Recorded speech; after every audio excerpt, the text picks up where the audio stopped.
Academy. My name is Rafay Saeed and I am AWS instructor at Sherdil IT Academy. In today's video, we will discuss about AWS certification roadmap. So let's get started. AWS offering several certifications which are under different domains. So the basic level certification is foundational certification, which is cloud practitioner.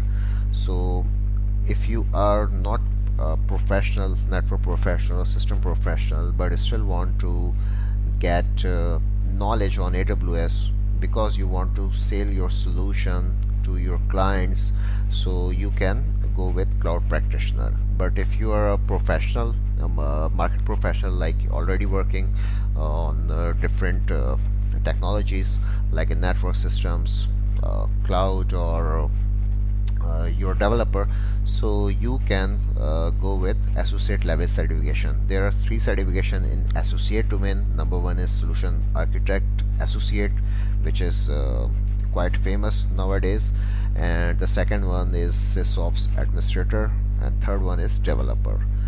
In professional domain, there are 2 certification: solution architect professional and DevOps engineer, which is both are basically professional level certifications. So you should have at least 2 or 3 years hands-on experience in order to pass professional level certification. And there are 5 certification available in specialty domain.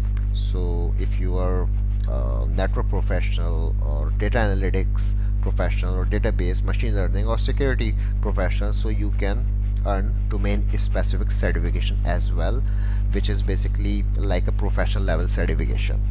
In terms of costing, foundational or cloud practitioner exam fee is $100, and associate exam will cost you $150. Professional or specialty exam will cost you $300. And once you get any one of these certification, you will get 50% voucher, which you can use in your next certification. So this is it, guys. We will come up with some different topic in our coming lectures. Thank you. Bye bye.